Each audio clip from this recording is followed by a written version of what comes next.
नमस्कार मेरे प्यारे दोस्तों। मध्य प्रदेश लोक सेवा आयोग ने राज्य पात्रता परीक्षा 2024 हेतु विज्ञापन जारी कर दिया है।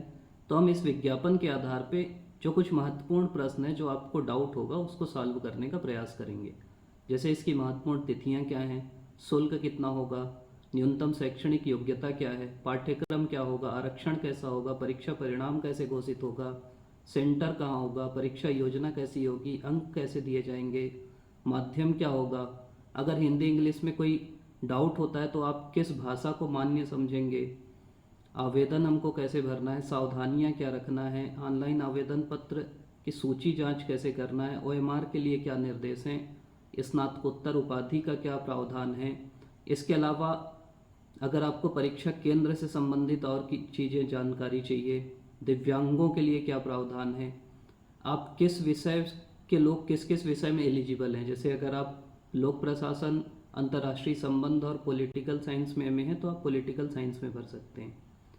आप अगर एमबीए हैं तो आप किस विषय में भर सकते हैं। ऐसे जो भी आपके मन में सवाल हैं, जैसे जो लास्ट ईयर में है वो भर सकते हैं कि नहीं, कितना परसेंटेज मिनिमम जरूरी है, ऐसे जो भी सवाल है एडवर्टाइजमेंट के आधार पे उसका हल करने का प्रयास करेंगे।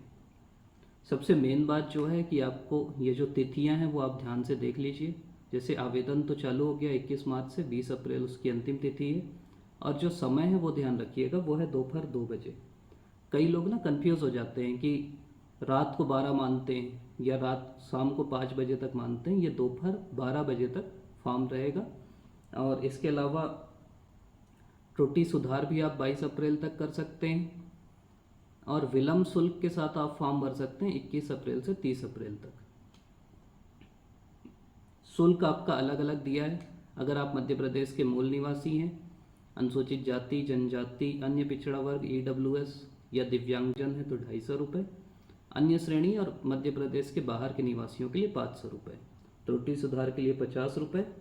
और विलम्ब शुल्क ध्यान रखिएगा, विलम्ब शुल्क के साथ ऑनलाइन आवेदन पत्र भरने की तिथि तक आपका शुल्क जो है 3000 रुपये है। और वो जो सेकंड वाला है उसके लिए शुल्क है 25,000 रुपये, इसलिए 22 अप्रैल से पहले ही भर दीजिएगा। अगली चीज़ ये है कि आपका जो आवेदन, ये जो परीक्षा है राज्य पात्रता परीक्षा, वो ओएमआर आधारित होगी और ऑफलाइन पद्धति से होगी, ऑफलाइन होगी। 20 विषयों के लिए आयोजित की जाएगी। टोटल 2 प्रश्न पत्र होंगे।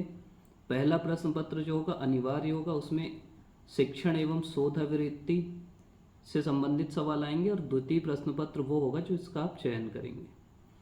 प्रश्न होंगे ऑब्जेक्टिव टाइप, जिसमें एक तो सुमेलित कीजिए आएगा, सत्य असत्य आएगा, कथन कारण प्रकार के सवाल आएंगे। ऐसे आपके सवाल आएंगे। न्यूनतम शैक्षणिक योग्यता में अगर आपका मास्टर डिग्री है तो कोई दिक्कत नहीं, लेकिन अगर आप मास्टर के फाइनल ईयर में, मतलब या तो आप अंतिम वर्ष में है या तो तृतीय या चतुर्थ सेमेस्टर में, तो भी आप फॉर्म भर सकते हैं।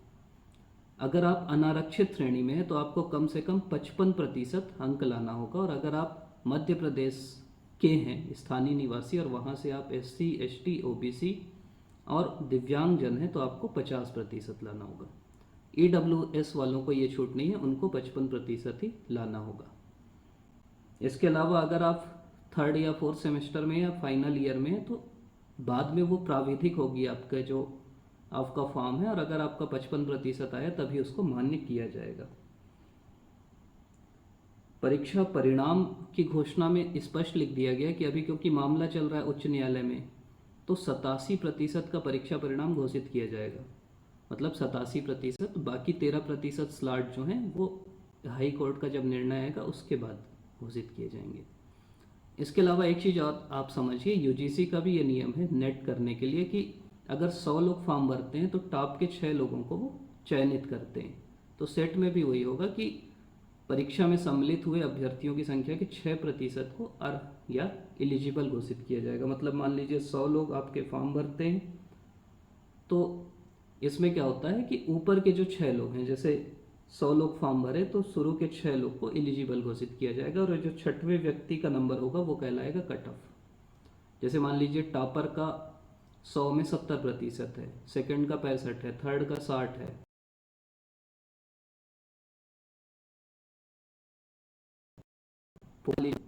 60 है, अब 53 है, तो छठवां जो बच्चा होगा 53% वो कट ऑफ होगा। तो 100 में अगर 1000 लोग दे रहे हैं तो 60 बच्चों का सिलेक्शन होगा। इसके अलावा एक चीज़ और है कि ऐसा नहीं है कि ऊपर के 6 लोग कितना भी परसेंटाइज सिलेक्शन हो जाएगा। अगर आप अनारक्षित श्रेणी के हैं तो आपको दोनों प्रश्न पत्रों में कम से कम 40% अंक लाना पड़ेगा। और अगर आप मध्य प्रदेश के SC ST OBC और दिव्यांगजन हैं तो आपको कम से कम 35% अंक लाना होगा दोनों पेपर में मिला के। मतलब ये चीज़ आप क्लियर रखिए कि ऐसा नहीं है कि आपको अलग अलग पास होना है दोनों पेपर में, दोनों पेपर मिला के पास होना है। तो ऐसे बहुत सारे बच्चों का फ़ोन आता है या उनसे बात होती है कि भैया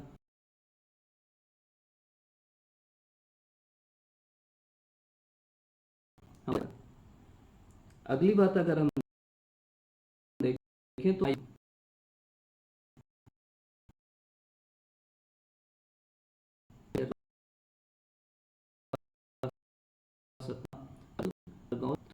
आप अपना लीजिएगा कि जहां आपको सुविधा हो वहां आपकी परीक्षा आयोजित हो। आपको 4 शहर चुनना है और प्रेफरेंस में चुनना है। तो प्रथम प्रश्न पत्र में आप उठाएगा संख्या 50 हर प्रश्न में 2 होंगे, मतलब रहेंगे और टोटल अंक होंगे उसमें 200। तो टोटल सवाल हो गए 150 और टोटल अंक हो गए 300। आपको समय मिलेगा 3 घंटे का, मतलब 180 मिनट का समय मिलेगा। एक ध्यान और आपको देना है कि ये जो 20 विषय में आयोजित की जा रही, कई लोग ना कई विषय में आवेदन कर देते हैं, तो आप केवल एक विषय में आवेदन कर सकते हैं।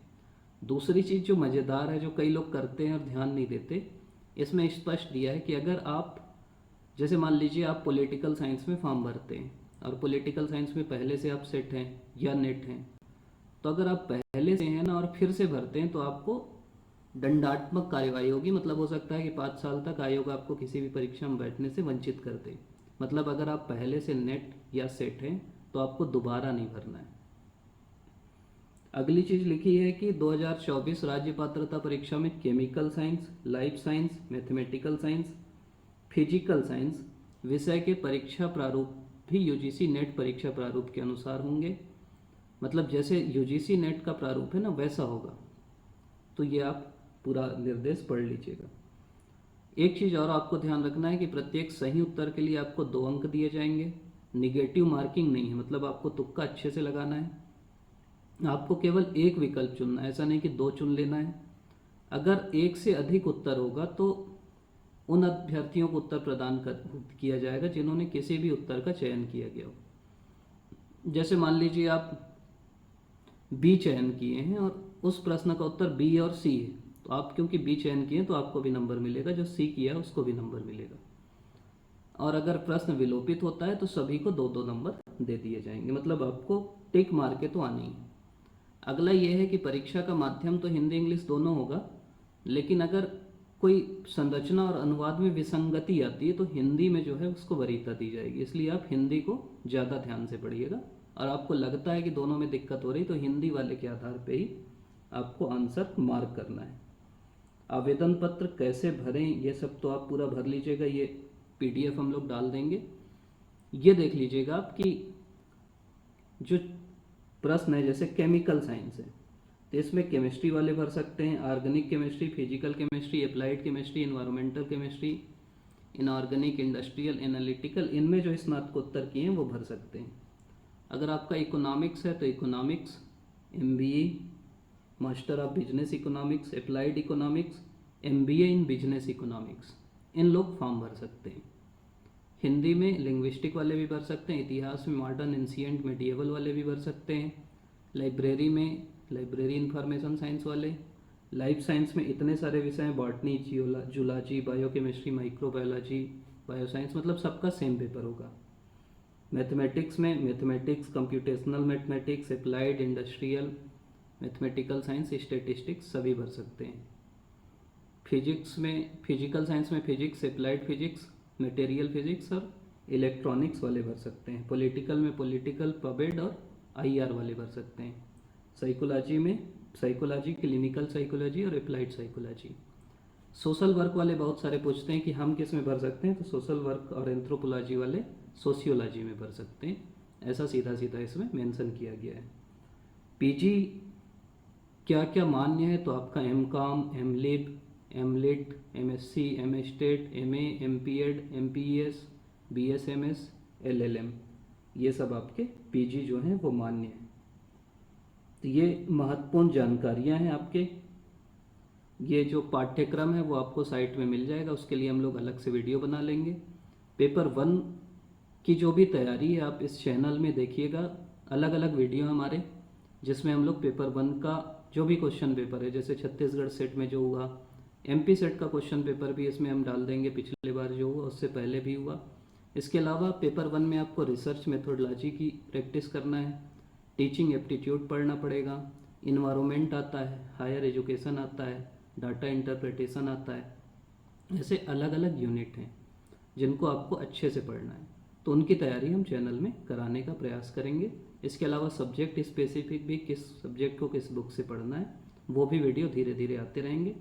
इसलिए चैनल को आप लाइक कर लीजिएगा, शेयर सब्सक्राइब करिएगा, जिससे आने वाले वीडियो भी आपको मिल सकें। आप अभी तक देख रहे हैं, इसके लिए आपका बहुत बहुत धन्यवाद। आपके जो भी डाउट हैं उनको कमेंट में लिखिएगा। टेलीग्राम चैनल डाउनलोड कर लीजिएगा, वहाँ हम लोग जो भी PDF है वो प्रोवाइड करेंगे। आप देख रहे हैं, इसके लिए आपका बहुत बहुत धन्यवाद।